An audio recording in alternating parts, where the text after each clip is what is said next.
Good afternoon, everybody. Try to get that intro song going. It's not showing. Come on now.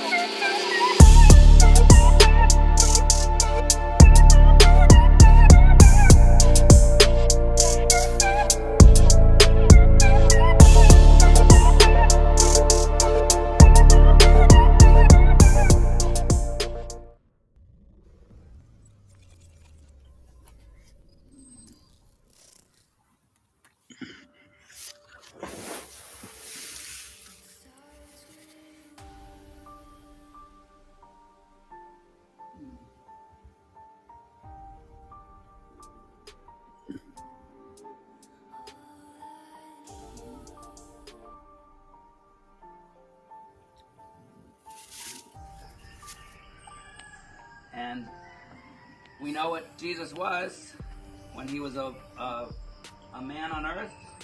What was his profession? Was he a doctor? Carpenter. He was a heavenly doctor, but what was Jesus' work? Carpenter. But that's his heaven. But when he was a man on earth, Panday to si Lord he was a Jesus. carpenter. Jesus Panday to was siya. a carpenter. Because we know Jesus is the foundation. Jesus is the foundation. But also the builder. Without us, without the carpenters, the workers, there's no building. Without Jesus, there's no building, heavenly building for us. And then once though I became, and Jesus came in, and it's like, oh, Jesus, please forgive me for my sins. I could feel right away, boom, the God coming in me. And so it's no longer me. I feel me in there because I'd rather go steal a chicken than have a dinner. I would rather.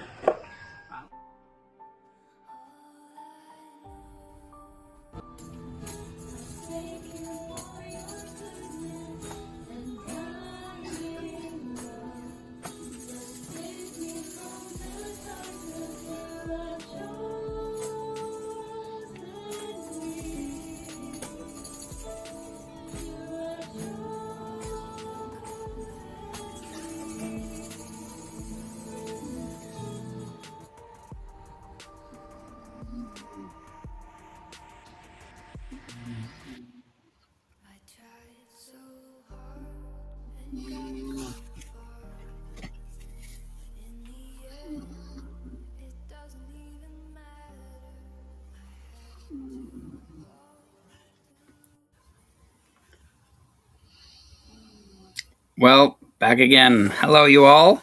Hopefully, my internet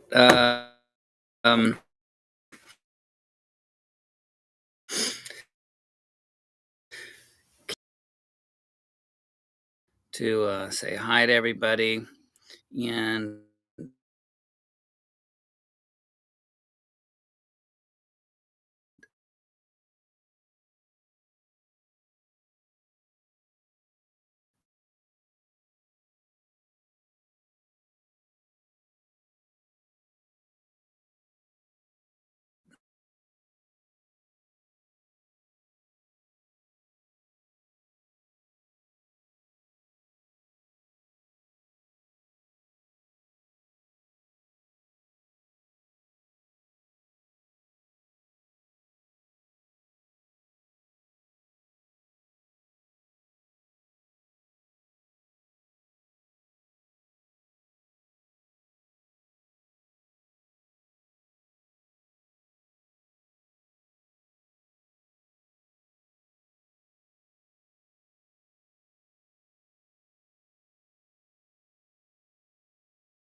what is going on.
Stephen, are you here?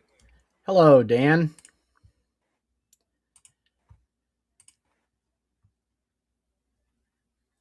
Can you hear me?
There we go, Dan.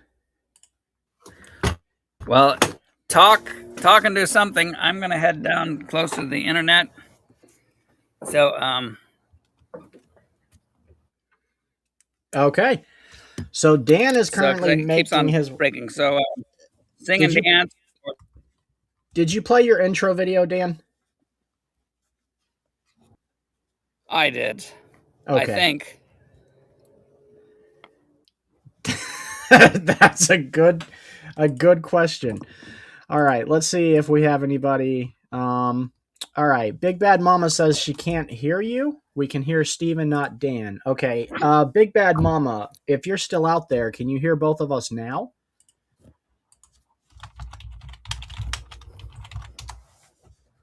We'll find out. Dan is making his way over to the intranet. So we have a good one for You you still hear guys me? today. Yeah, I hear you. What do you got going on, Dan? That's crazy. Oh, I'm just walking, trying not to trip, spill my coffee, which I already did, but that's all right. I Oh, shouldn't have brought it. Dan. Now, the next one will be to make sure, hopefully, the alarm doesn't go off at the nursery. Because if it does, I'm going to have to run and turn it off. Because it goes to the sheriff's office eventually.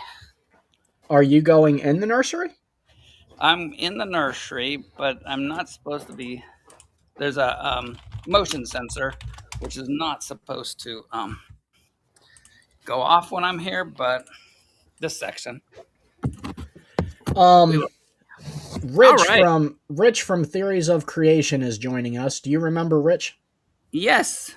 Hey, how's it going, man? Well, we'll see. Not going too good right yet, but welcome. Oh, what did I do? You didn't do anything, Yeah, Dan. I see two screens. Yeah, Okay. I was playing backstage. My bad. Okay. All right. So we're all right. Oh, let's see. Big Bad Mama, you still around? Do you hear me? He does. He said he hears everybody now. Okay. So God is Well, he good. was probably praising the Lord when he didn't hear me, but now he'll have to go back to his atheism. He thought there might be a God. Anyway, let's see. Did we see this? Did anybody hear this? This is from church today in the worship service, and on the guys and Rich, you want to start us off with a little prayer? Yeah. Um, Lord, thank you for this wonderful evening, Lord, and this day of your grace, God. And thank you for the amazing weather, and thank you for these people and these gatherings of friends and fellowship, Lord. And give us your grace, give us your clear mind, and protect this ministry with all you've got, Lord. In Jesus' name, amen. Amen. Thanks so much. You're welcome. But worship today was not on Once Saved, Always Saved, but it was gave some verses that I thought were really pertinent to it. But before that, this is the designer show, and I did. Oh, I'm backwards. Yep, we'll do this first. Is some cool creatures, and yeah, we're here at the designer show, all into being able to see design, which is in itself evidence for a designer. And so this guy, I love this guy. He took my name. It's Idiot Dan, or what does he call himself? Odd Danny. So, um, but he is hysterical. I don't even know his beliefs, but he has some real cool things he does. And let me see if I get this going on creatures. Oh, I'm not supposed to do that yet. And see if you guys can tell me if we hear it when we get it up there. Oh, I know what I'm supposed to do. I'm supposed to share it first, huh? And get this off of here. Uh-oh. Did I just kick somebody? Hey, booted Steven. Sorry about that. I'll boot anything. Just give me a practice. chance. Wait, let me But try. this, and I know that You got you want to boot him. There, okay. I've always wanted to push that button. Yeah, It because worked. Rich has host abilities now, so he's dangerous. Yeah, I Uh-oh. realized Uh-oh. that last time I was on, we were arguing with Catholics, and I got ticked off because I was getting angry, and I walked away. And then I realized, wait, I could have just muted his microphone and got in what I wanted to say. And that's the thing, and where I think we're really going a good direction in 26 at Proverbs Guys Ministries, because we do want to hear what you think. We're secure in our beliefs that Jesus Oh, you Christ. don't want to hear what's going on in his brain, brother. Tell me.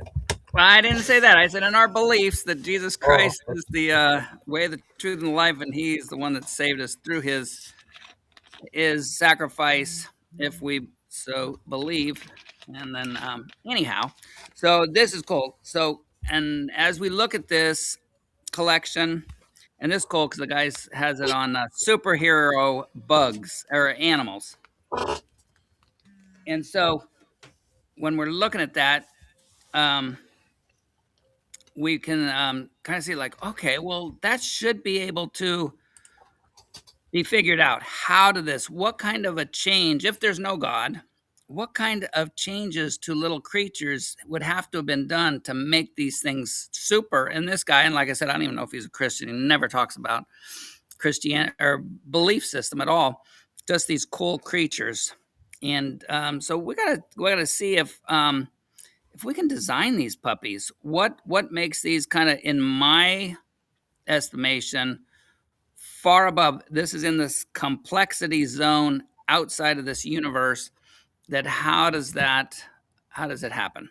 I can Uh, give you their exact answer right now. We don't even need to watch it.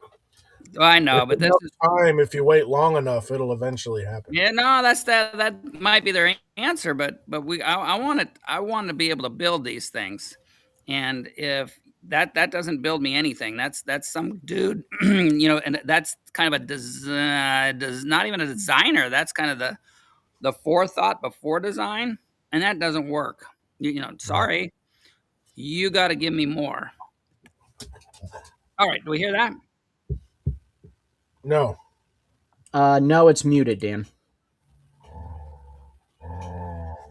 How You come got to you hit the muted? mute. You have to hit the mute Because here's button. 7 animals There we that go. make We hear it now. superheroes look normal. The first one on this list is the Oriental hornet. These flying pain inducers are found everywhere, like Africa, Asia, Europe, South America. And they're known for having one of the most painful stings in the insect kingdom. According to some people, it feels like lava coursing through your veins.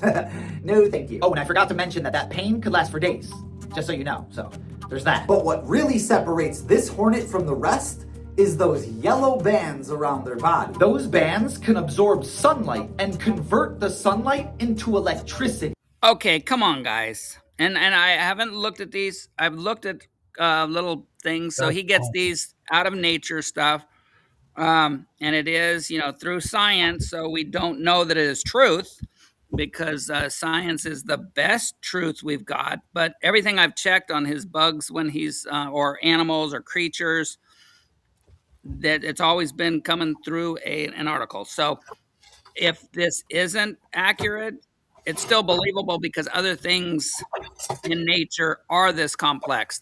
But he has a funny way of bringing it forth.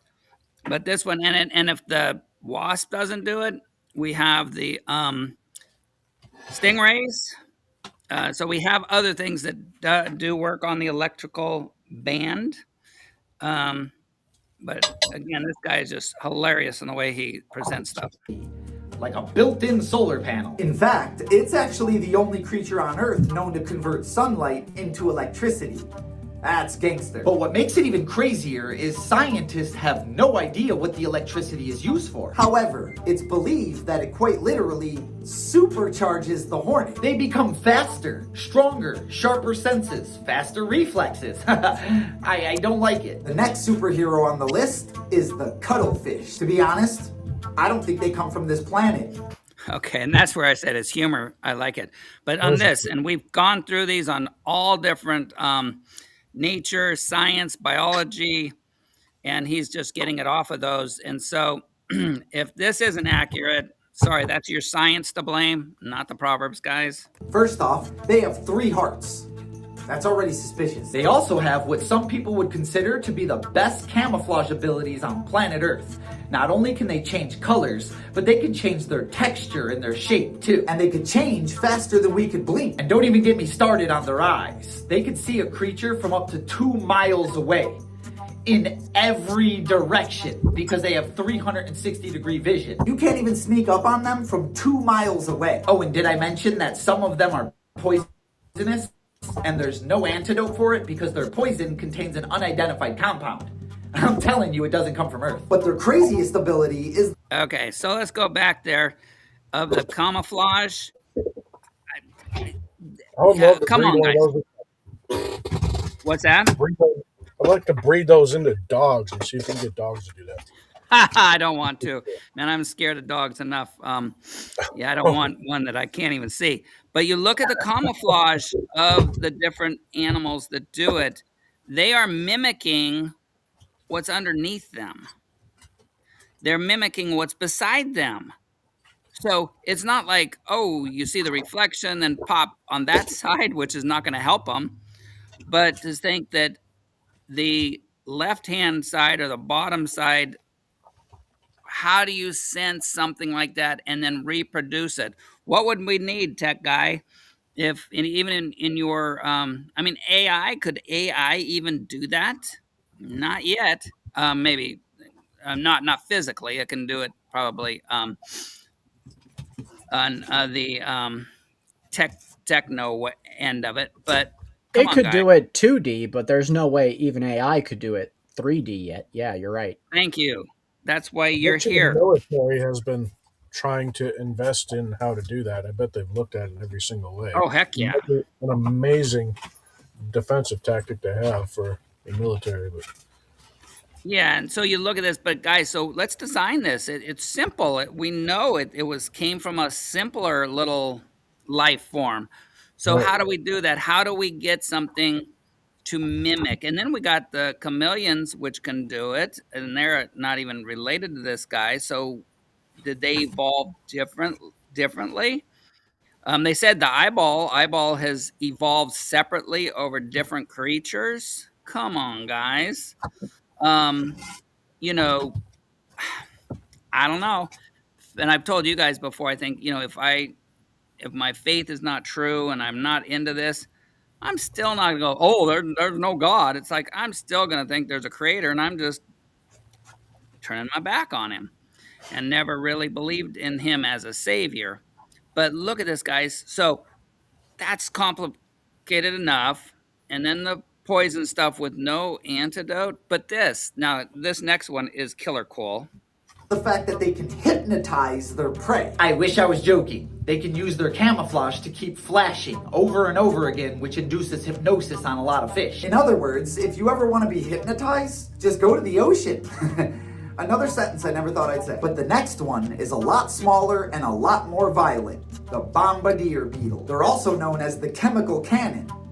That sounds like a superhero. Basically, it's a fully carnivorous beetle with a built-in chemistry lab. Inside their body, they have 2 chambers. One holds hydrogen peroxide and the other holds hydroquinone. And then there's a 3rd chamber where these chemicals mix together. And they create an acid that's...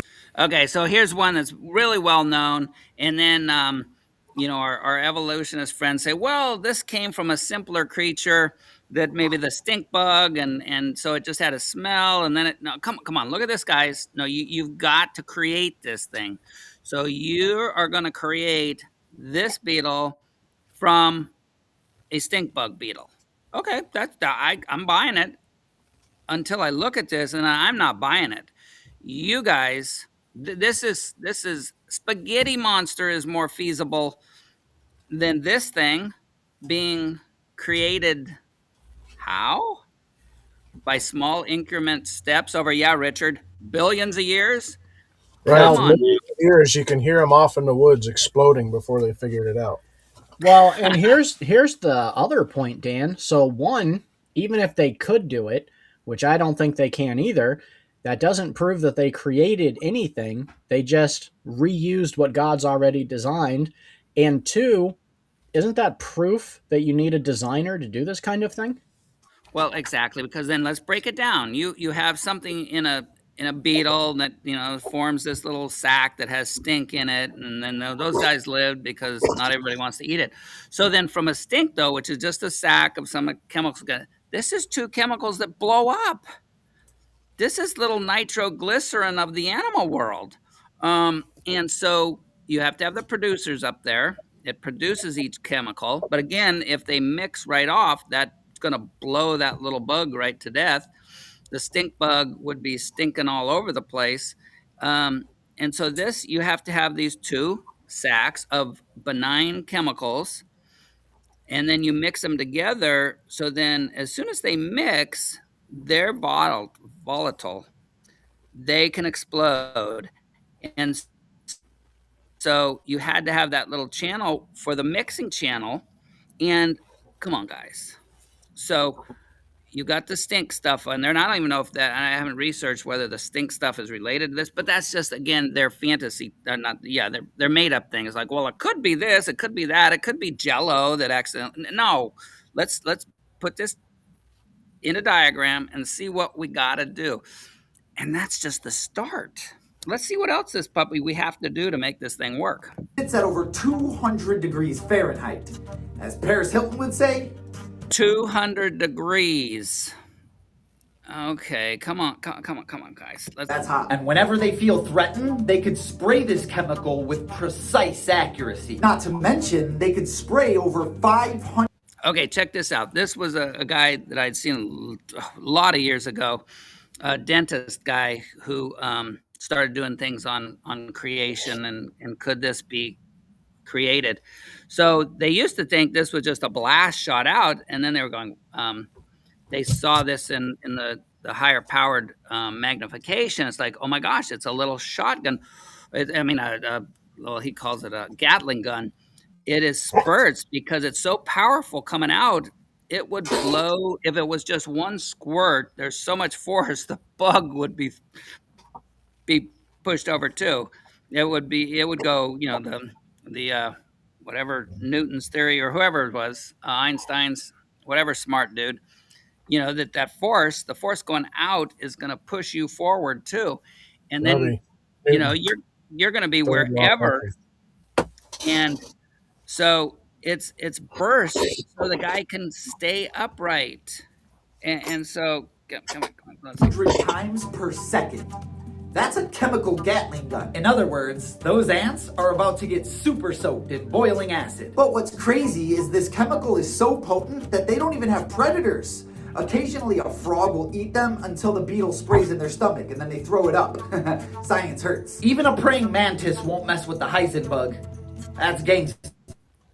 Moral of the story, if you're ever feeling down, remember, it could be worse. You could be a bug dealing with this. However, it would be no match for the next one on this list. Do you see my problem with now you either have to admit that science is no God. It is not what so many of my friends in the evolution world will tell me is that, oh, well, science is the best knowledge.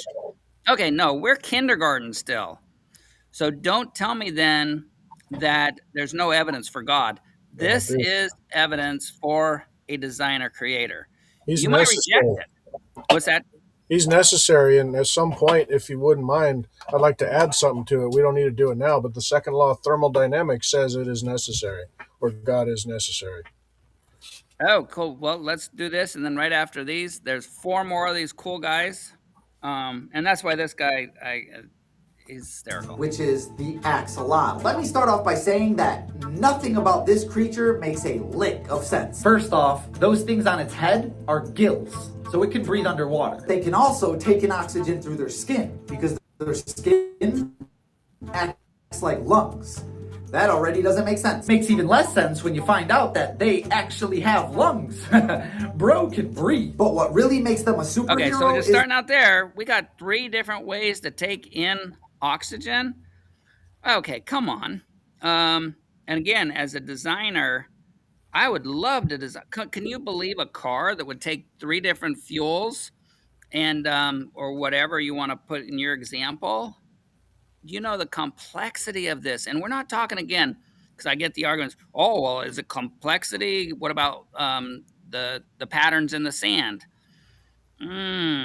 That's only complex because of what it takes to make patterns in the sand. The patterns in the sand are not complex, but you have to have the moon, you have to have the tides, you have to have all things set up, you have to have the motion of the water to make them. So yeah, but okay, we won't get into that part of complexity. This is space shuttle complexity. So guys, and we're here because the proverb guys know there's evidence. You don't have to believe it, but it's here. And it's eternal. The fact that they can regenerate their limbs. And it's not like a normal regeneration. These guys can regenerate everything. We're talking legs, gills, eyes, pieces of its brain. Makes it even cooler is they don't have teeth. Instead, they use a vacuum suction in their mouth and they just crush their prey. And sometimes they'll vacuum up rocks too to make the crushing go smoother. Now back to the regeneration. Guys, Richard, Stephen, can you believe and do you think, like I do, wow, we are God's little ox or wild, because he regenerated dead men walking, dead human beings spiritually, and he has given us life. Our brains, that's what hit me, is like, oh my gosh, our darkened brains, he has regenerated. Our darkened hearts, like Achilles, who has his thing as heart, is because God is in the business of remaking ourselves into his image. It's weird, man. But the cherry on top is when they can't find food, they'll just go cannibalistic and eat the limbs of their family and friends. But they do this knowing that those limbs will regenerate. Call me crazy, but... Okay, I don't think the little oxawaddle thinks they know, okay, I'll eat off brother's foot because I know it's gonna. I think he was just hungry. It was sitting there, and boom, it was just an added thing that. But again, a lot of evolutionists, and I'm not saying he's one, but a lot of evolutionists will give created language to the naturalistic world that they don't believe has a creator. That's an infinite food glitch. I'll be honest, I can't tell if that's evil or a genius. Regardless, I want that superpower. That's the one I want. Either that or the next one on this list, the pistol shrimp. Now don't get me wrong, they don't look like a superhero. I mean, they're only 4 centimeters in size. But let me tell you, that is the most powerful 4 centimeters on planet Earth. Now the first thing you'll notice about them is they have one big claw and one little claw. And they get their name because they can snap that big claw so hard that they create a sound at 210 decibels, which is louder than a gun. And that's just... Okay. Ear piercing because of the way you can do your little or your big claw. Okay. For reference, right, a rock concert is about 150 decibels. Good information that I do not have. So it's higher than the garbage music that people stick their heads next to in concerts, or the good music. Is that craziness? And again, we're thinking about, we're going to make this thing. We're going to recreate it because we have all the biological information. We have the DNA we can collect from these guys. And then, of course, we're going to cheat, and we're not going to create the particles to begin with and all the little goodies. We'll actually, like Dr. Tours, who's this synthetic chemist, he challenges the abiogenesis community and goes, I'll give you the parts. You put it back together. And of course, they're, oh, wow, yeah, somebody created a frog. No, you didn't. Oh, somebody created a cell. No, you didn't. You just took out one piece and put in another. That's not creating the whole. But this thing, crazy little guy. Beginning, this is where things get crazy. You see, when they snap that big claw, they also fire a bubble bullet out at over 60 miles an hour. And that bubble bullet can reach temperatures of over 8,000. Again, not to say that this is probably the best science they have, not that it's the actual accurate, but there's other things there that, like the bombardier beetle, that seems to be right on. This guy saying that this thing can shoot a boiling hot air bubble with that little claw. Now I can say what it does, probably the friction, whatever it is. But really, you're gonna think that that happened by a. I gotta get my evolution correct. It happened without direction, nothing directed, no planner, no creator. I still think they're chance mutations. That this little guy had a mutation inside, and it was just by chance that it did that. If evolution is true. Degrees Fahrenheit. Put that into perspective, that is nearly the temperature of the surface of the sun. Let that sink in. However, the next animal does not pride itself on power, but rather deception, and that is the lyrebird. It's a songbird that's only found in Australia, and they're known for their remarkable ability to mimic the sounds of other animals. However, due to habitat loss, they've been forced to move closer and closer to humans. And after spending some time with humans, they've developed an entire new catalog of sounds, like a baby crying. That will never not be weird to me. But as crazy as this sounds, it gets weirder. Like a car alarm. Or a camera shutter. These weird laser sounds. Or this. That was a flippin' chainsaw. This bird mimicked a chainsaw. Man, do I hope nobody fires a pew-pew around them. But learning new sounds is actually really important to them when it comes to finding a mate. To find a mate, the male has to sing a song to the female using all of the sounds he's learned. And whichever male has the most unique song gets the lady. There's our answer with evolution. Not how to do it, but this is why that undirected thing is, because somehow a mutation happened in the little girl bird to say, I want a bird. I want my boy to be the most vocal, the most diverse vocal little boy in the forest. So then again, and we always say, which is true, it's like, well, what came first? Did the little girl all of a sudden wake up and then, I ain't breeding with none of you guys, or she'll take the guy that could go, and like, okay, you had the most, you had the best sound, so I'm going to take you. Come on, there's something inside that female that makes that something appealing, not that other way around. It's not, to me, you look at it and it's like two ways to see it. So the males developed in their little selves a way to go from one sound to four sounds, five sounds, till you get the most sounds for the female to take you. That's one way of looking at it. The other way is that this is something innate created, something in the original kind that was made that was being able to mutate this way. So you either got that as a directed mutation from a creator, or it just happened by chance mutations within this little species, because there's nothing directed, non-direction. And I think I was corrected. Thank you, Robin, that instead of saying it was chance, more scientifically would be is that there's nothing that directed it to do that. The natural selection only selects after a mutation happens. So let's see what else they got here. If you ever see a lyrebird, be a good wingman. Teach it some cool sounds. But if that one didn't shock you, the next one definitely will. Because we're talking about the electric ray. It's kind of like a regular stingray, except with the powers of Thor. Like an electric eel, they're electrical hunters with no predators and a shock strong enough to knock out an adult human. Okay, when I go to the Philippines, I like going into the water. Saw a little, who was it, Nemo fish and all the cool stuff. But you found really, Nemo? I found Nemo.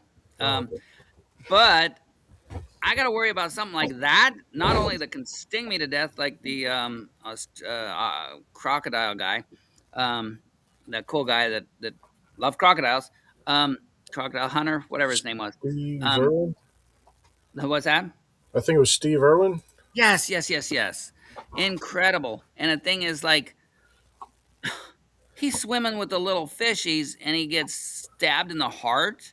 Come on now.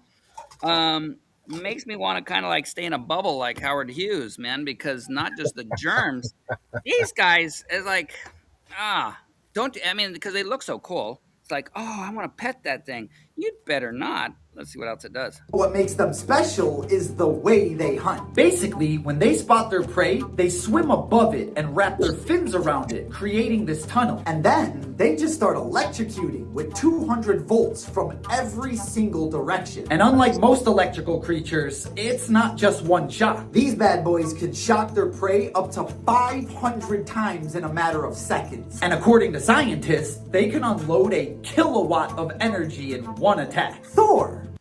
Okay, so much for our windmills. This little dude, and again, if it's not this, we know we have the electric eels. Again, disclaimer from the Proverbs guys. I did not search up every one of these creatures this time. I've searched up every one that I've used of Odd Danny. Come from some nature show, some biological bio show, and so I've never found one. It's like, no, he's kind of stretching it here. Not that he doesn't or hasn't, but I haven't found one yet. So look at this guy. So we know, and I know I hate it, man. I touch a doorknob and I get that little teeny shock that isn't going to do anything to you.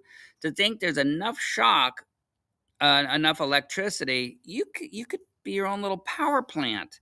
Come on, guys. Let's see. Now you see this creature. Sure, looks like the other ones, kind of, sort of. Probably a poison stinger at the end, but some of them don't. We have one here on the West Coast, California, called an angel ray, and they don't have the stinger. I think I ate one before. They're kind of cool. But anyway, let's check this out. Come get your friends. But the cherry on top is the fact that they can also use their electrical powers for electroreception. That means there's no hiding. They can sense the whereabouts of any creature around them by detecting the electrical pulses inside their body. In other words, do not get close to this thing.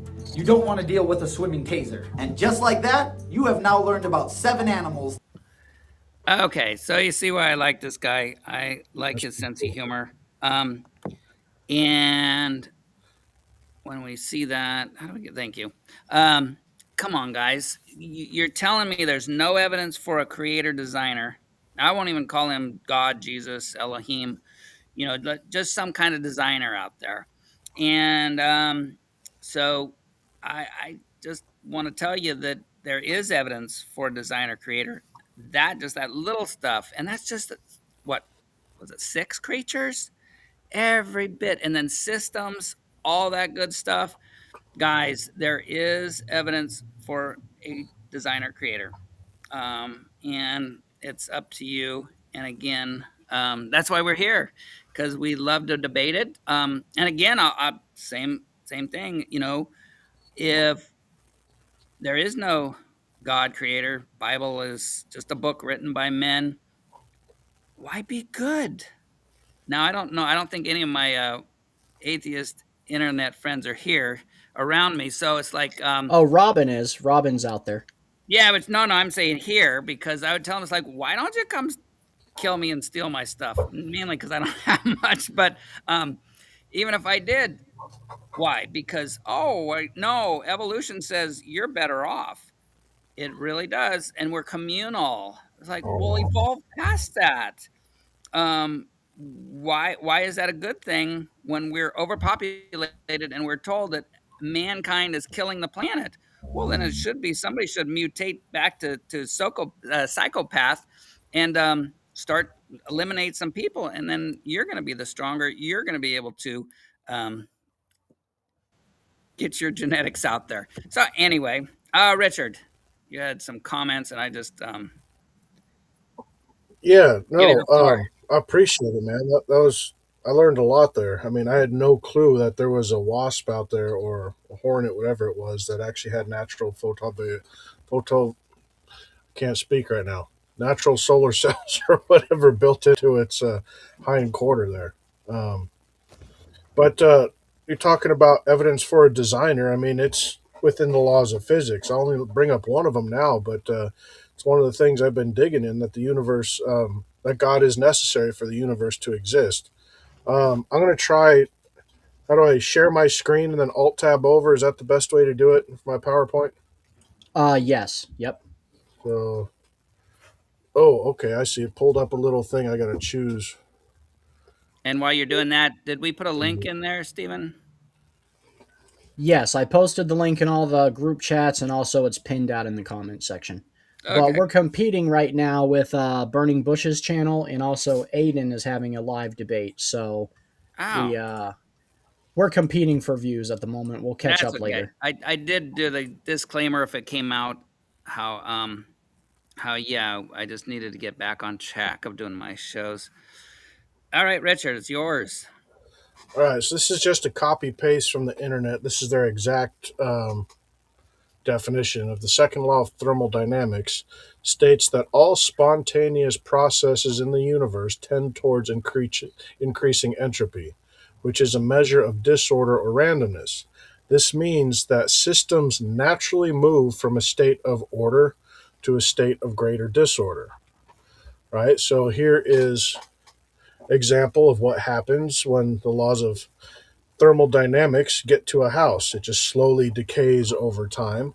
And we know from these examples, those things were designed, Yes, sir. Yes. were Great point. engineered, were created, and but that's just how our world is. Great point. That's just the way anything is. You leave it out there, and it's naturally going to decay from the elements. Right? Here's a picture of a vehicle. Obviously being sad there that he's sitting out there to rust and waste. Okay, so everything is bound by the second law of thermodynamics. All matter in the universe. Right? The law doesn't change over time. So if it goes from a state of order to a state of greater disorder, what put it into order in the first place? You're talking everything in the universe, right? If everything tends towards disorder, it would have moved to disorder as soon as the Big Bang happened. Now, you guys know I don't agree with it. I mean, that's a presentation for another time. But the Big Bang says as soon as it expanded rapidly, I guess is the technical term, you'd have a few elements, you wouldn't have everything. But then shortly after that, it all organized into the elements and matter and stuff that we have today. Well, if since the law of thermodynamics has always been there, as soon as the matter and energy expanded, it would automatically move into a state of decay. It wouldn't be able to organize itself or go into order at all from the very beginning of time.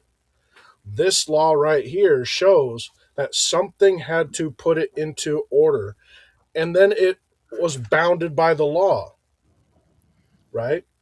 So they all both had to come into place. I mean, that right there to me shows that it's obvious that something had to design it and put it together. Totally, and that's where here at Proverbs Guys, we totally support Dr. Hovind on his defense of Scripture, his and preaching of the gospel, and his example, which I love, is the expanding pieces of a hand grenade or explosive device, and which can be paralleled to evolutionists' thought of the expanding singularity. And it when things are expanding outwards, and they said faster than the speed of light to begin with, and if that's not truth, that it's just the best truth science gives us, even if it's half the speed of light, when it first expanded, it's still a it is still, you're not going to get it together, because then again, and hopefully Robin's there because she'll correct me if my if I'm not steel manning, and that Hey, would be Dan, one of these days, you need to listen to my presentation, or I'll do it here on the channel But I go into deep detail about the Big Bang Theory itself and why it's not possible for it to expand from a singularity. Basically, the gravity well that it would create with that much matter in one location would be too strong for it to expand from itself. It's Einstein's theory of relativity says the universe has a maximum velocity, and the velocity needed for anything to expand from that size of a gravity well would be way too big. And they say, like you mentioned, the speed of light would be faster. The laws of physics don't change because it's inconvenient for their theory. Um, that's one constant in the universe is the speed of light. You cannot go faster than the speed of light. Where physicists aren't sure exactly why yet, but they've shown and proven that nothing can exceed the speed of light. So at the beginning, they're saying, "Oh, it must have gone faster than the speed of And light." there was no light, and because their argument is, well, there was no light Well, not when it only the first light, just the velocity of any matter in general. velocity. Well, because what it is, and I was at the time I didn't know. I thought it was cool. Uh, Worked for a guy, and just as a high school kid in their yard, and he was an engineer at Livermore Lab, Hmm. and their whole thing was trying to exceed the speed of light. And they had a mile long accelerator tube where they could shoot little whatever they shot and try to get faster than the speed of light. And the problem was, and again, it could be a totally dark, there could be void of light. It could be a vacuum of light from light, but it's still the speed is relative to light. So the speed of light. But he said every time they could get closer, and then to exceed that, they needed twice as much, kind of half-lifed. They'd need quite twice as much force to Yeah, accelerate whatever they were doing, but at the same time, they could get a little more, but the more force meant more stuff, which means it didn't it wouldn't accelerate the little particle in proportion to how much more they gave it, right. because what they gave it actually helps slow it down. So they would get a little bit far, but it was always half-lifing, that they would need more energy behind it. And so, yeah, it's again, um, when we can read that from nothing, God created everything, He expanded out like a scroll, whatever that looks like, that seems like plausible. And I think you're talking about the Hadron Collider. this was back in the 60s. Okay, yeah, it was way before that then. Yeah, so it was Livermore Lab. It was I think it was protons. Not don't quote me, but it was just a mile long tube, and they did stuff. Well, they had such a. This was as a kid was so cool. They had a some kind of magnet generator, electromagnet. Said that Mhm. if you some of it was very. They had guys that were gonna fix it, and somebody actually turned it back on, and the force. If they had a wrench in their hand, the force was so great it could just rip. They could break their arm off because it was like, and Yeah, so that makes sense. craziness. But I want to look that yeah, experiment up. I haven't heard of it. I'm not aware of it. I'd love to watch it. yeah, no, and it was so much fun. Mr. Larson, great old guy, um, I and know with the Hadron Collider, they've been able to accelerate, I believe it's an electron, to 99.999% the speed of light, but they haven't been able to actually reach it or let alone exceed it, you know. yeah, and I'm really curious as we get going because now they prove that God doesn't exist because of the They haven't proven it. I'm tongue in cheek. The the dark matter, and then the oh gosh, what do they call that one when the little guy jumps from one place to another? They don't stay stationary. Oh, quantum entanglement or the Quantum physics. But that's probably it, the correct actual part. But again, it's like, oh, really? Something can go from one dimension, and doesn't that sound like the description of angels, of Jesus Christ himself, that he's here and then he could be gone? You might be talking about quantum fluctuations, which is just energy popping in and out of existence. They say that's That's the one. also evidence for a self-creating universe, but they don't account that it's happening in an already existing universe. Space-time needs to be in place for that to exist. And they And keep trying to find something, some natural explanation for where matter and energy come from, because they know you can't add anything to the universe and you can't take anything away. So they say, okay, what is it? Did it come from a different dimension? Well, if it did, they can't explain where the matter and energy came from there. They always, try to come up with something that doesn't include, the existence of God.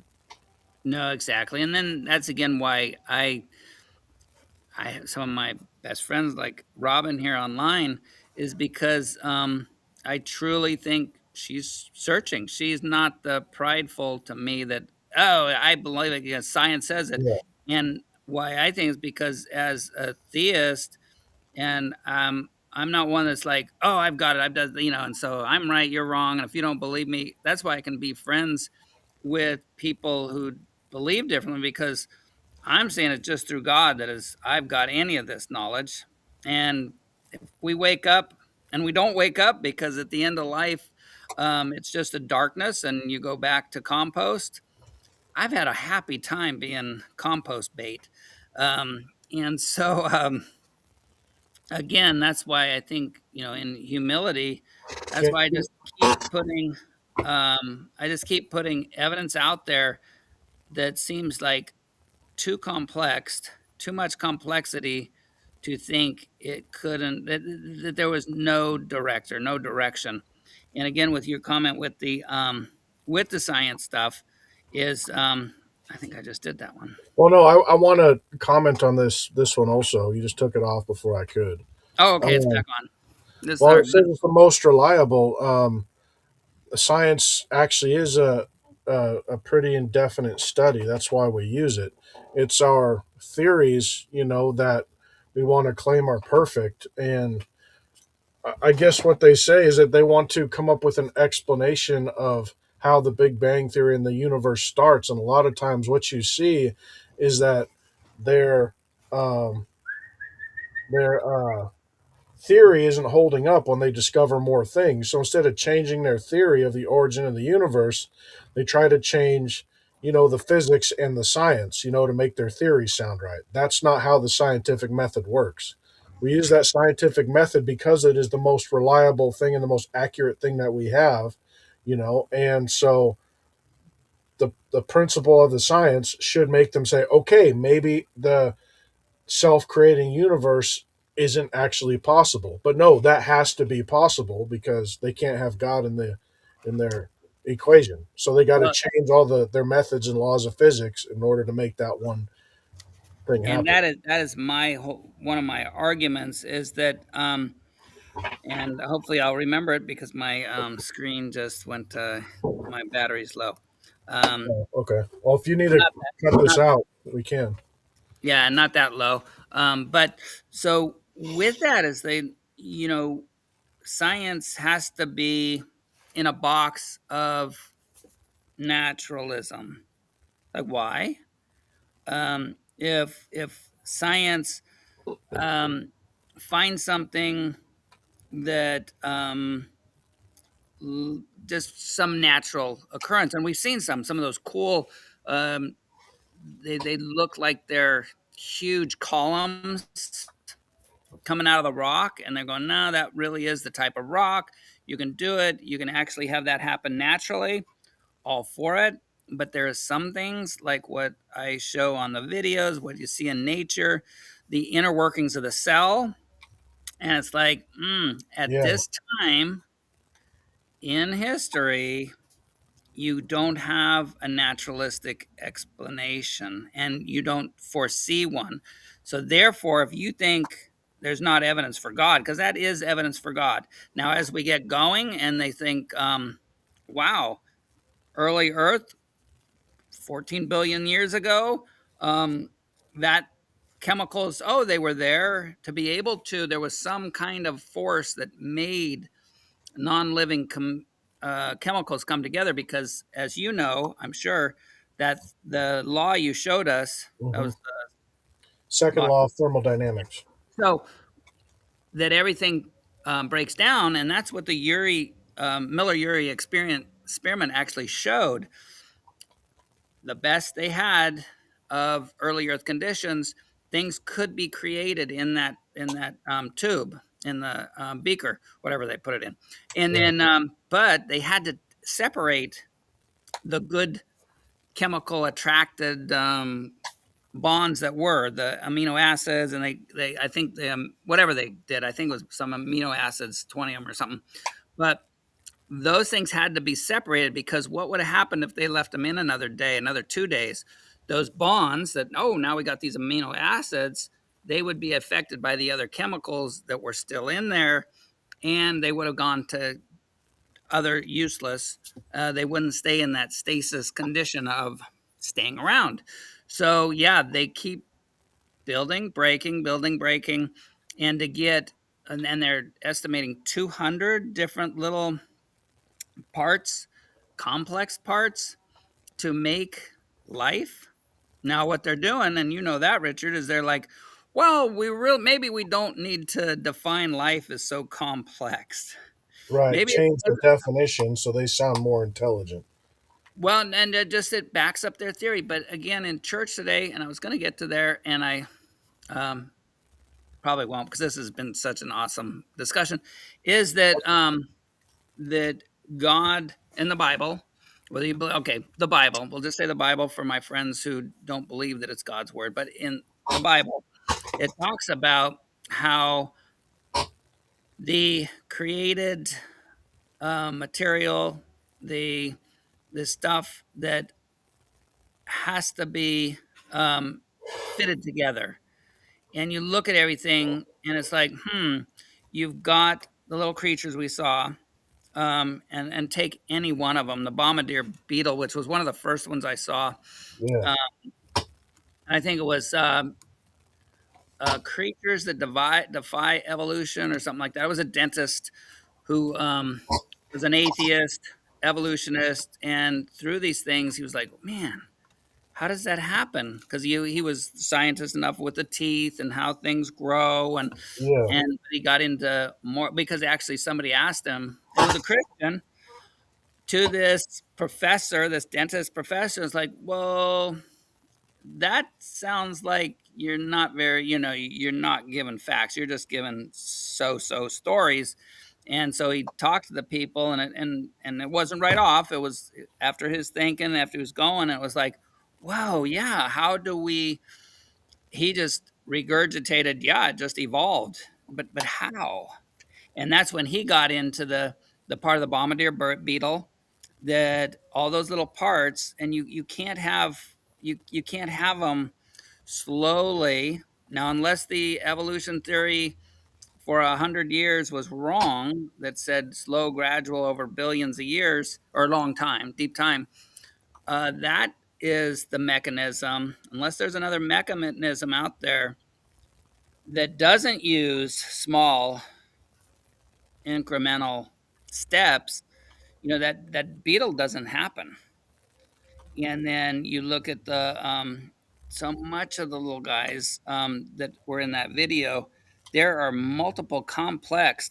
And then we get to the one, because I love the one, and again, I didn't check this one out, which leads me to the where the what was it, the sting, the ray guy Yeah. could sense the electrical impulses in other creatures. So not only he has the ability to amass all this electrical stuff in him. I'll take the platypus then, and he does have, from all accounts of the scientists, that he can actually sense the electrical discharge in the prey he goes after, Really. whether it's shrimp or whatever it is underwater, because he's not looking underwater. He's just sticking his bill around, and he can sense electrical currents in a shrimp. That's We awesome. we have all these electrical things going, so you got to think, wait a minute, how did? Come on now, how did that happen? And of course, the platypus. And we had a creation guy come to church one time. He goes, platypus was his guy because, of course, all these different aspects had to evolve separately from other creatures. So having laying eggs, like, okay, that was on his own from some kind of little branch.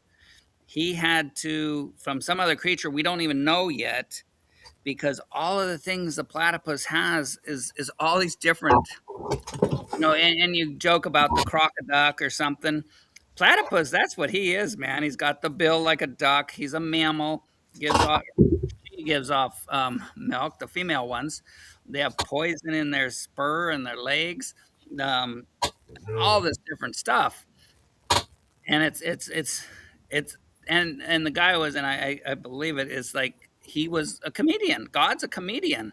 It's like he foreknew people were going to go, yeah, God doesn't exist, because we can see the little we have the fossils in the dirt and the different things we're tracing back, the genetics that share common things. So that means we're or we're commonly um, related to the chimpanzee, or back to the four bearers of slugs, snails, whatever, far back there, that we were all came from the same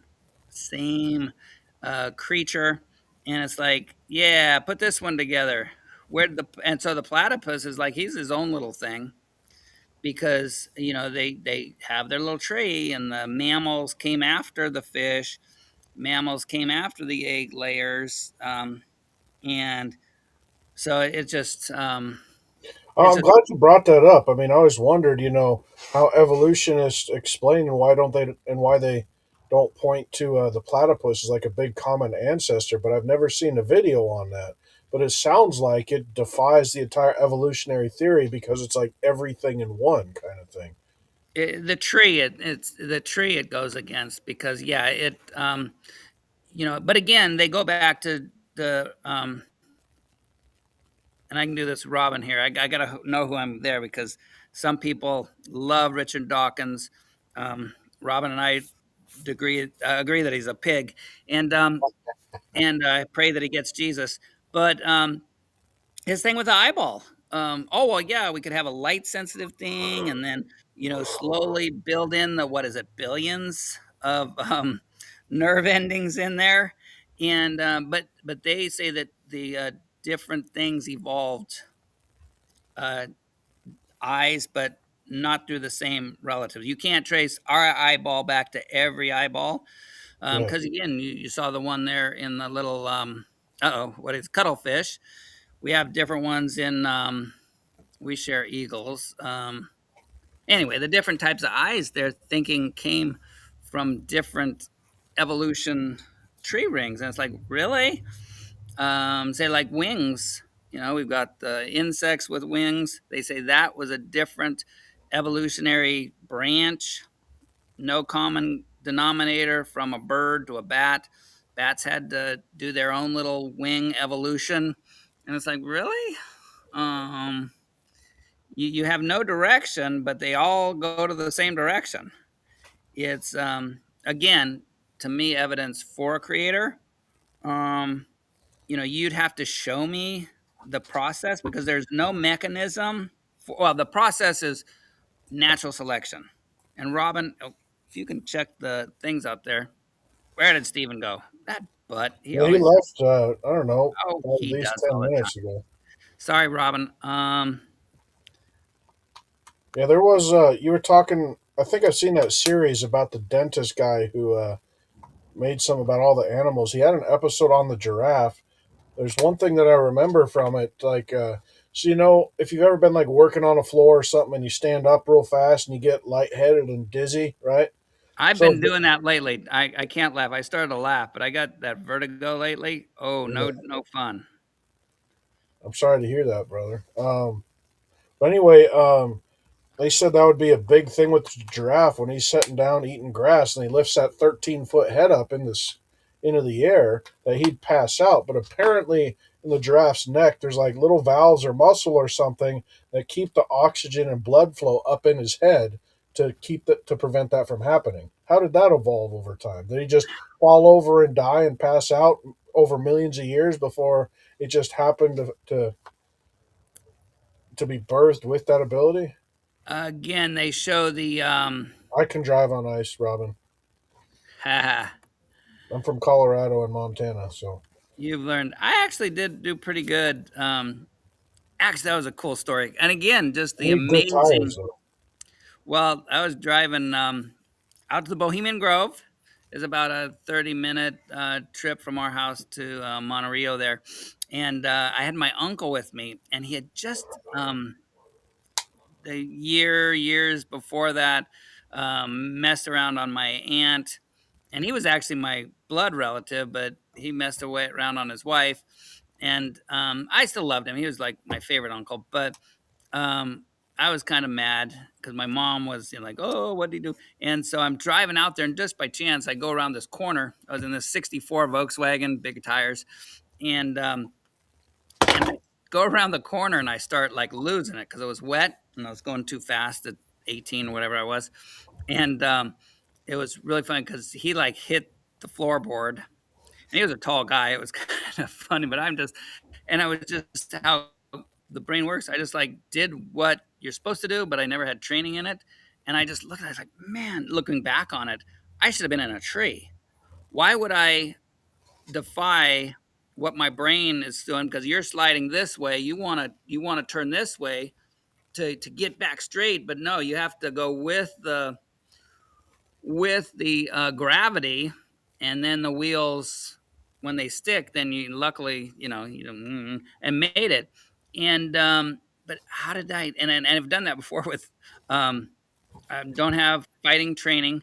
And last one, which was really cool, actually a couple of them with my youth group, and I was in the youth group, and we were at the snow, and this big kid, man, he was like 14, but he was like bigger than I was, which is not hard. But I just turn around, and he's bull rushing me, and just as he gets there, I like boop duck down, boop go back up, and he goes flying over me, um, and he was like, "Wow, Dan, that was so cool."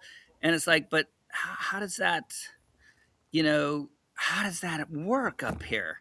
Because he should have just splattered me, and he was just joking around, but I would have been hurt. And then another time, this kid, he was a sophomore, so it's at 16, and we were messing around. He was like my first son. He was like, if I had a son, it would have been him.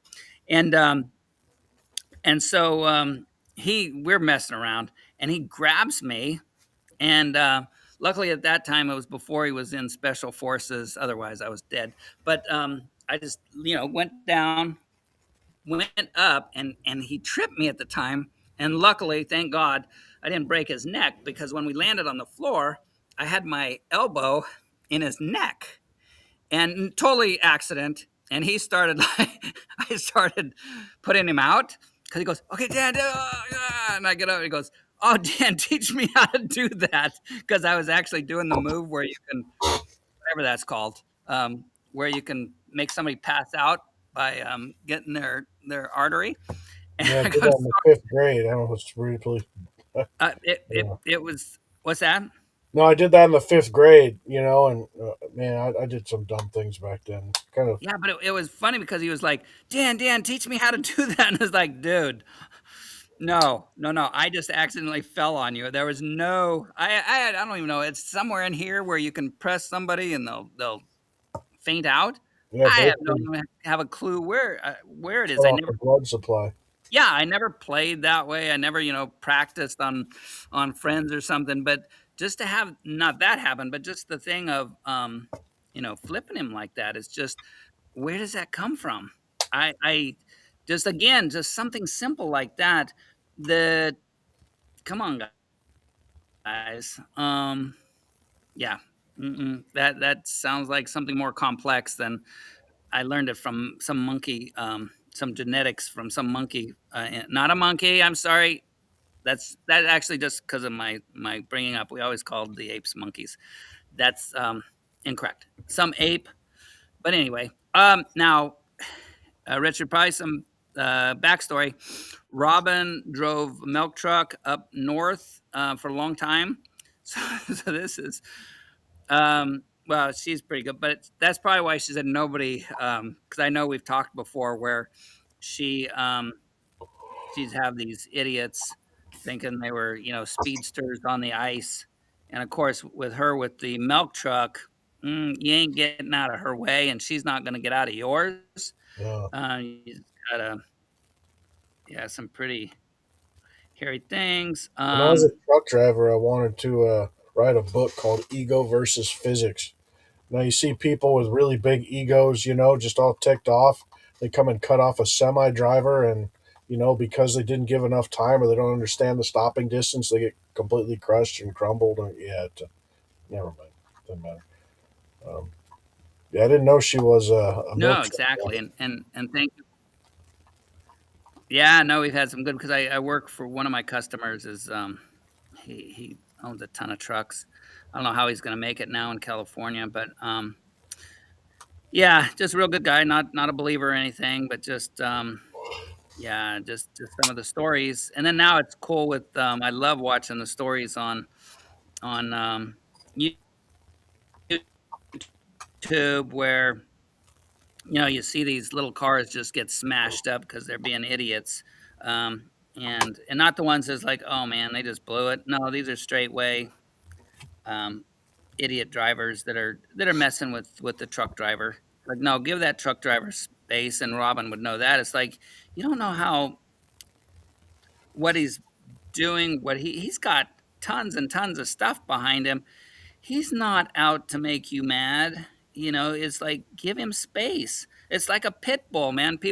Truck drivers, and not truck drivers, the means of trucking, Robin and Rich, you're like a pit bull. You only have so many powers on just driving straight.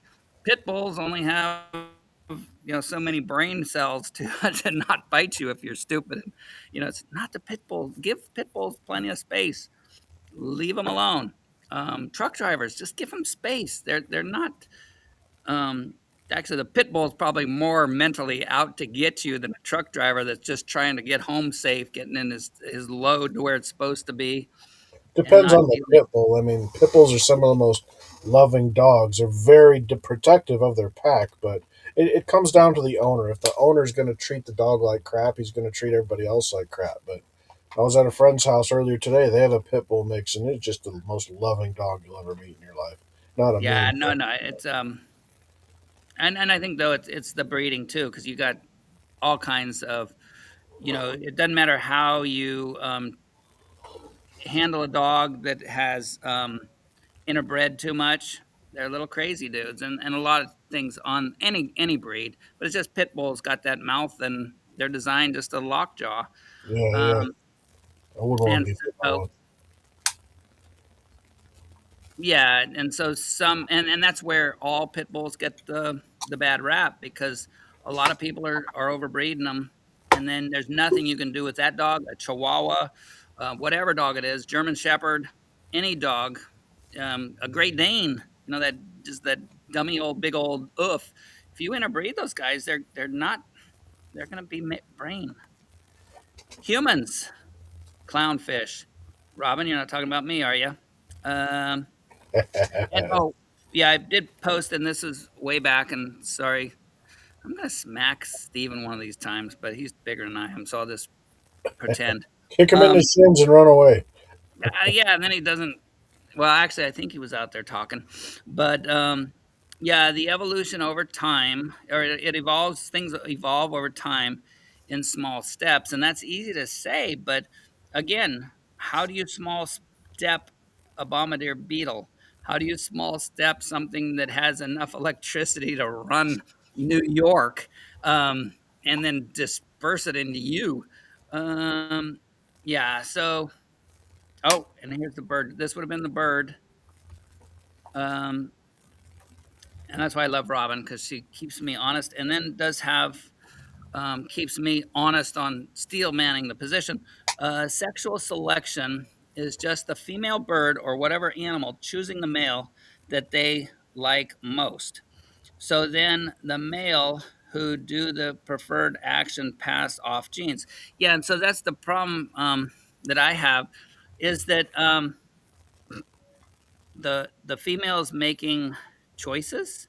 Now you get even to the duck, and the duck is supposed to have like 7 different chambers, and if she gets bred by some duck, they don't have, they're kind of stuck.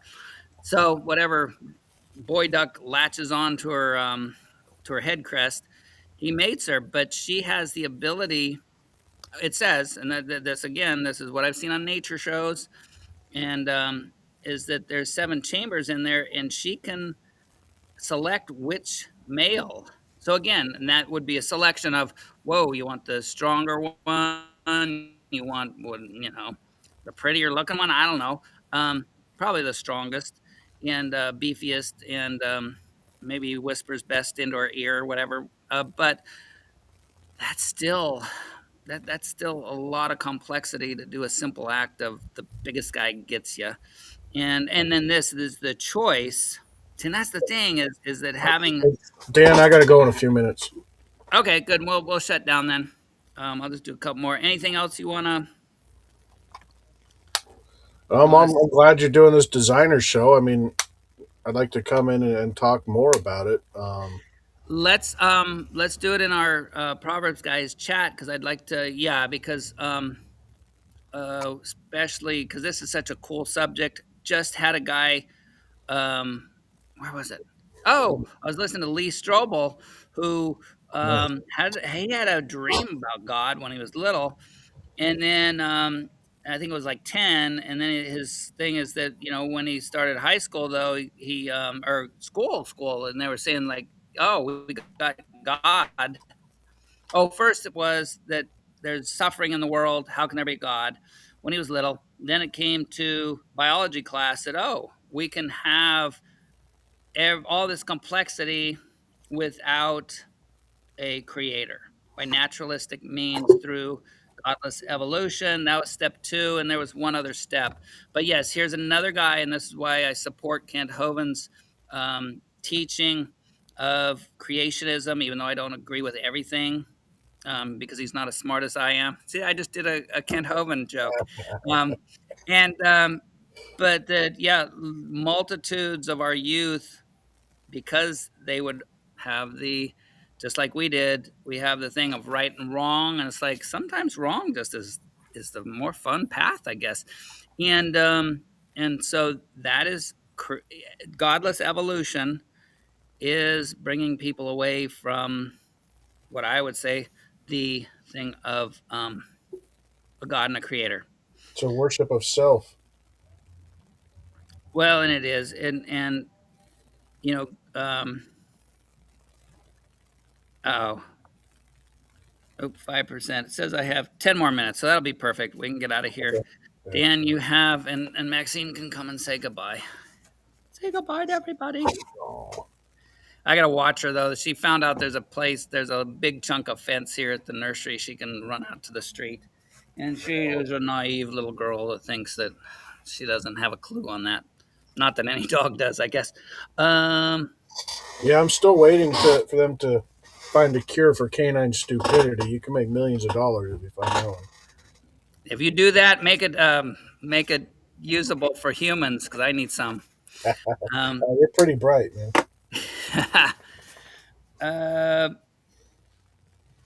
But again, just on, and it's so fun. And last one for all you dog lovers. And I'm sorry I didn't get everybody in the chat. I got to scold my tech guy next time.